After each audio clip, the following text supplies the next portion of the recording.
Hello. Today we're reading The Singing Mermaid by Julia Donaldson.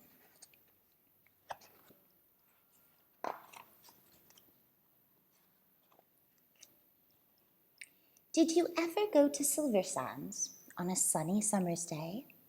Then perhaps you saw the mermaid who sang in the deep blue bay. She sang to the fish in the ocean, to the haddock, the hake, and the ling, and they flashed their scales and swished their tails to hear the mermaid sing. And sometimes the singing mermaid swam to the silvery shore. She sat and combed her golden hair, and then she sang some more. She sang to the cockles and mussels. She sang to the birds on the wing, and the seashells clapped and the seagulls flapped to hear the mermaid sing. When Sam Sly's circus came to town, Sam took a stroll by the sea. He heard the mermaid singing, and he rubbed his hands with glee. He said, "I can make you famous. I can make you rich," he said. "You shall swim in a pool of marble and sleep on a fine feather bed. You shall sing for the lords and the ladies. You shall sing for the queen and the king. And young and old will pay good gold to hear the mermaid sing."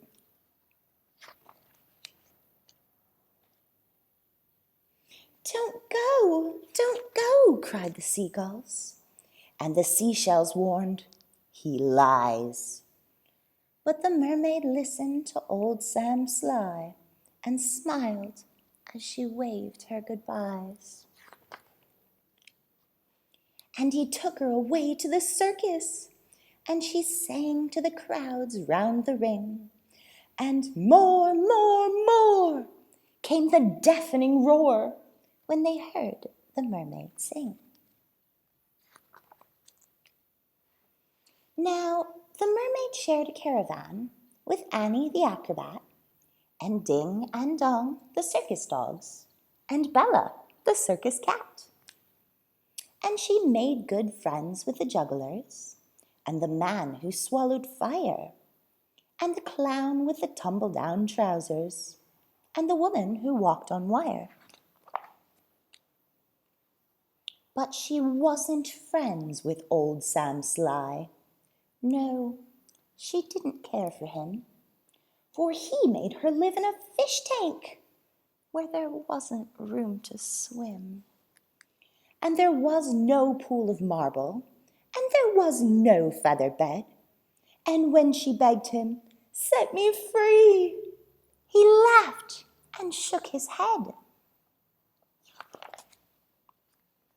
All summer long the circus toured, all autumn, winter, spring, and many a crowd cheered long and loud to hear the mermaid sing.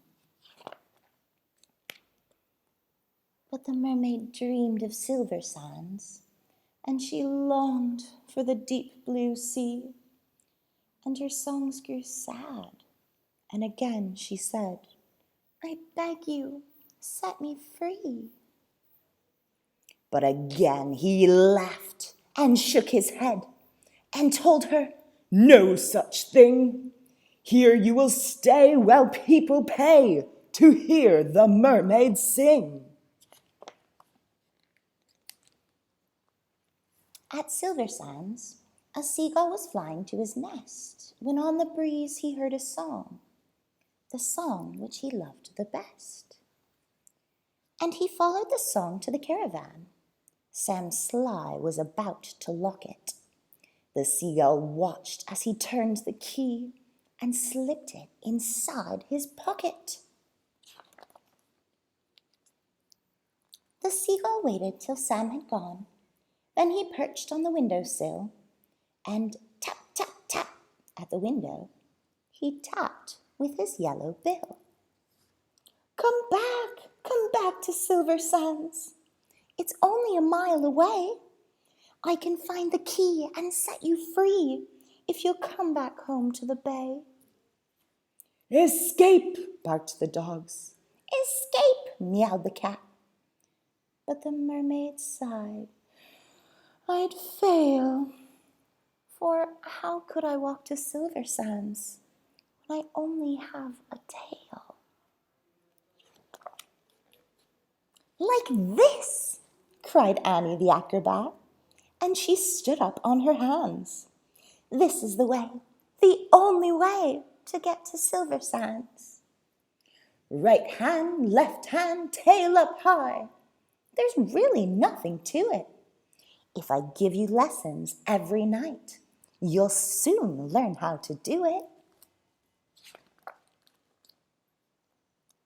Next week, while Sam was snoring, the seagull stole the key.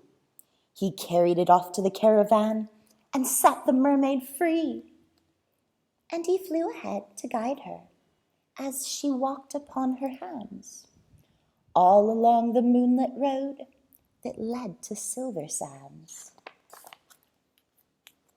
And the creatures on the seashore and the fish beneath the foam jumped and splashed and danced with joy to have their mermaid home.